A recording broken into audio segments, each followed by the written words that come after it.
Hey, friends. Welcome back to the Point of a Books podcast. My name is LaShawn, and I am your host. And friends, welcome officially to summer. I am so excited that summer reading season is officially here, and I am so ready to get into my summer reading. Some summers, I think I focus on a lot of literary books because I have more time to process these books, go slower, just not to have time to dive deeper into things. But this summer, I decided that I really just want to have fun reading. Lucky me, I have the Pouring Over Books book club and Toni Morrison to keep me quote unquote in serious reading. This year we are reading the book Paradise for our July book. And of course, like I say every week, you are free to join us. The link will be in the show notes.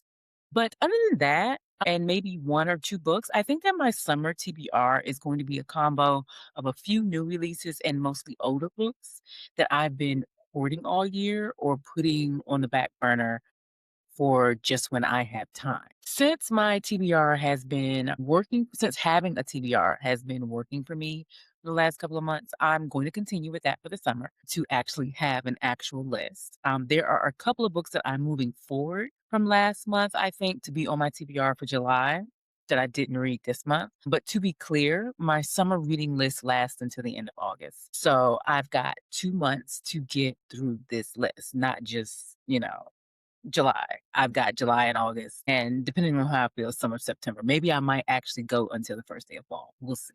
So my list is kind of long, but I'm just going to list my 10 priority books and then everything else is cake. Like there are more than 10 books on my little summer TBR, but I am going to just list the 10, like I said, priority books. Yes. Okay. So let's get into it, friends. The first book that is on my summer TBR is Unbound by Peyton Corrine.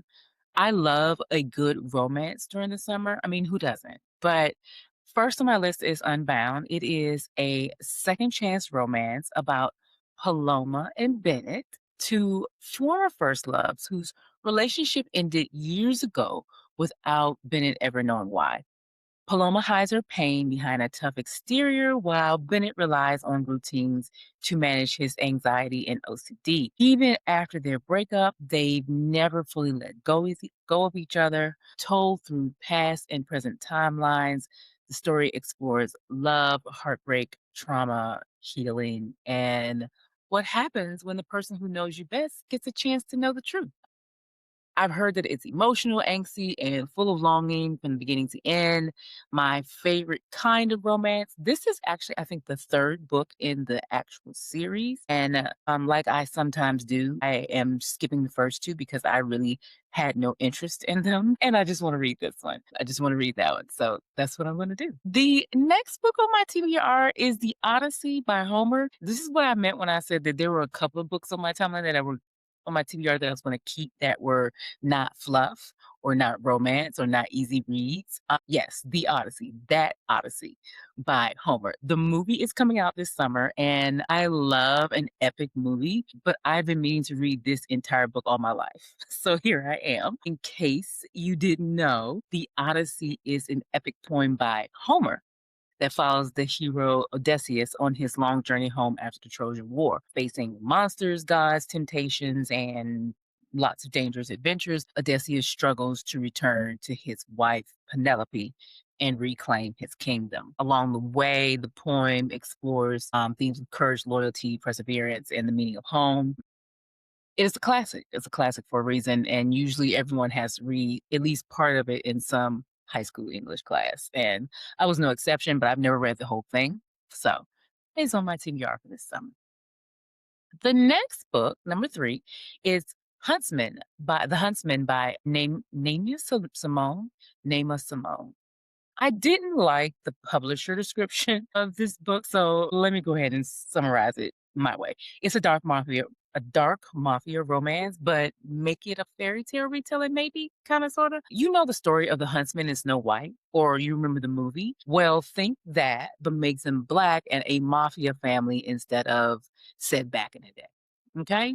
I heard about this on a podcast and I've had it on my TBR ever since. So, like, literally for months. This has been on my TBR for months. It's the first in a duology, I believe, and the second book comes out in July. So if I like this book, I don't have to wait too long for the second one, and it will sneak into my summer TBR because why not? The next book on my TBR this summer is The Art of Loving You by Natasha Bishop.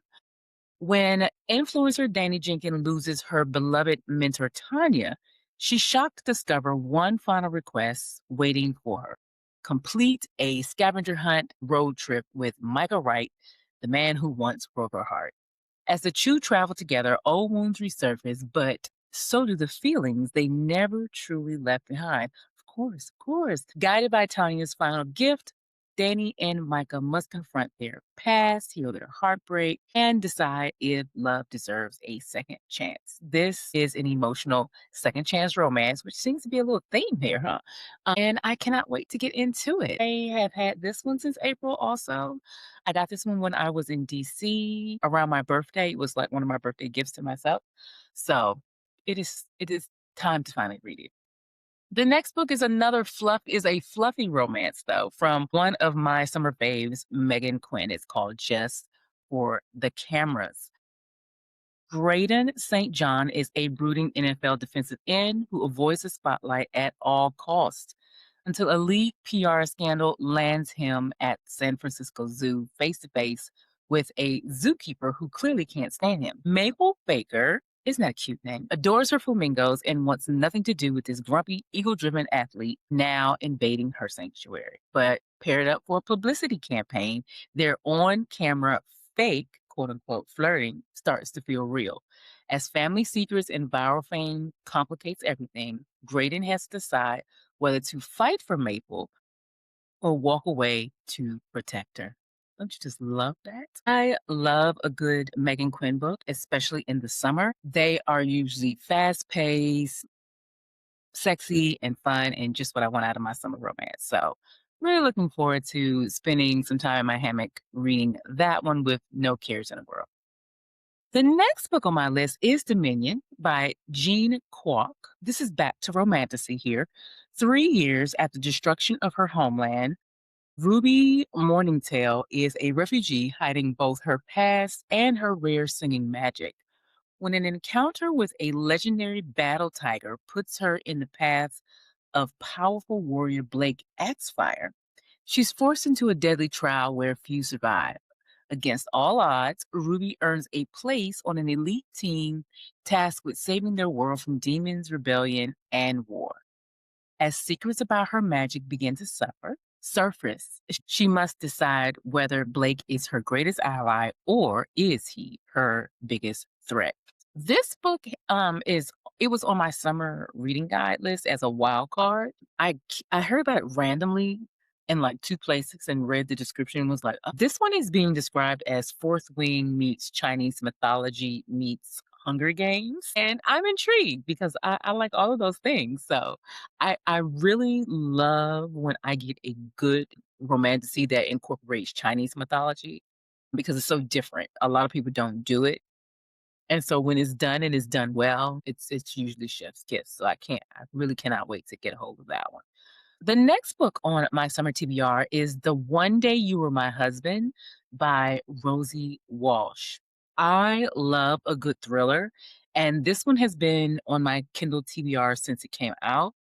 12 years after her first husband vanished during their wedding celebration in Thailand, Carrie has built a new life with a loving husband and young twins. But when she discovers online that Johan may have survived and has been living in Sweden all along, she's pulled back into the mystery of what really happened that night. As old feelings resurface and long buried questions demand answers, Carrie becomes determined to uncover the truth, only to find that the reality is far more shocking than she ever imagined. I love a good thriller, like I said, and this one sounds good. I might listen to that one because it just sounds like a good book to listen to.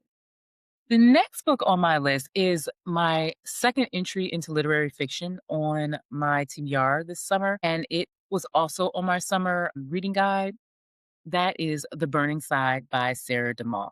I've been intrigued with this book since earlier this year when I first heard about it. So let's get into what it's about. After their house burns down, April and Leo move with their children into her childhood home, where family tensions and old wounds surface. Told through multiple perspectives, the story explores grief, marriage strain, and buried history as the couple confronts whether their relationship can survive the aftermath. The cover is beautiful, and I have heard good things about it, so can't wait to get into it.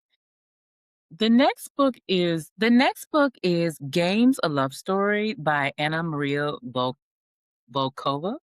Let's get into it. Lily Marwin is a graduate student trying to navigate grief, rejection, and the pressure of figuring out her future when she meets Alexander Petrov, a charismatic businessman more than 20 years her senior. Despite their opposing worldviews and constant debates, the two form an unexpected connection during a transformative summer in New York City. As their relationship deepens, Lily is forced to confront her ambitions, her past, and what she's willing to risk for love, growth, and the possibility of a different future. I have heard many things about this book. I've heard that it's intense. I've heard that it might be a little, it's got intimacy, maybe a little bit of rough sexy times. We'll see. We'll see. But I've heard interesting things about this. Like it's very complex. So I'm interested. We'll see. We'll see. The next book on my list is Seek the Traitor's Son by Veronica Roth. LJ Ann is a soldier determined to protect her homeland from a rival nation empowered by a mysterious and deadly fever. Her life changes overnight when a prophecy links her fate to Rabba Vidar, a feared enemy general. Together, they learn that one of them is destined to lead their people to victory, while the other faces defeat. With war looming and a foretold love complicating everything, Elegy must navigate destiny, loyalty, and survival in a battle that could decide the future of both nations. Now, despite my hate for the way the Divergent series ended, I will always read a Veronica Roth book. It amazes me that people forget that she has been writing books since the Divergent series came out. Divergent series came out, what, over 10, 15 years ago now? So I am really looking forward to this book as well as her alternate universe version of Divergent that's coming out in the fall. I will be reading that on general principle. But anyway, I am looking forward to this one. I've heard good things from friends of mine who have read it, so it's on my summer TBR, and I might start this one sooner rather than later. So those are the books that are officially on my top 10 books on my summer TBR. Like I said, there are others. There are others that are slide in there. The rest of my summer TBR list is a little looser, but it definitely has definite books on there that I'm going to read. And of course, there's extra credit books that can't be counted, like the entire ACOTAR series. That is 4 books. I really only plan on rereading the last Crescent City book because that's the one that has the lore I need in it for Avatar 6 that's coming out in October. Yes, my obsession does go deep. I have been a fan of these books since day one. So, I'm a long time fan. I've been in this games and I've been waiting for the conclusion of this series specifically for one character for quite some time. So, I do not apologize for this in my obsession. I contain multitude friends. Yes, the Toni Morrison one day, Fairy Smut the next. I mean, diversity in my reading. Yes, yes, yes. All right, so let's get into what is currently going on in my reading life. What I just finished reading, I just finished Jazz by Toni Morrison for the Porn Over Books Book Club. It was our June pick. Jazz is said to be Toni Morrison's favorite of her body of work, and it is also said to be her most difficult novel to read. I think it's because she makes you work for the story rather than just presenting it as most writers do. She gives us the ending first and then spends the rest of the novel helping us understand like how and why those events happen. It's like she presents the story in pieces through different perspectives, having the same events told and retold by different characters. And each retelling adds new details and context to the same story. So once you understand that, it moves quickly for me and it made me understand it better. And I really did enjoy it. I gave it 4 out of 5 stars. And to me, it is not her most difficult novel.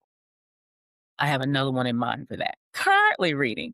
For my Kindle book, I picked up King of Gluttony by Anna Hong. I have read most of the books in this series, and after the last one, which was actually one of my favorites, I had no interest in reading this one that came out. I didn't like the main two characters. I had no interest in them. But as these things do, I kept hearing good things about it, and now my curiosity has gotten better of me and I must read it. I must find out what happened, even if I end up disliking this book or DNFing it. I have to try. I think there's one more book in the series after this one, and we'll see. I can't remember which character hasn't had an arc yet. I think I know, but there's one more, I think. Anyway, I'll let you know how that goes. It's been sitting on my Kindle since it was released in April. I have a lot of books from April. That's how far back behind I am. So I'm just ready to stop looking at it because my Kindle is really getting overrun and I'm tired of being it's like a block when I see these books from back in April that I just need to be reading. So here we are. My physical book this week is going to be The Someday Garden by Ashley Poston. After her last book, Sounds Like Love, I decided that she is an auto-buy author for me. I'm visiting a new bookstore in my neighborhood sometime this week. And I'm treating myself to this book for surviving the summer cold and crud that I just got over. And just because I'm exercising my free will, take your pick. I'm really looking forward to reading this one in my hammock while fighting the mosquitoes next week. Can't wait. Really, I can't.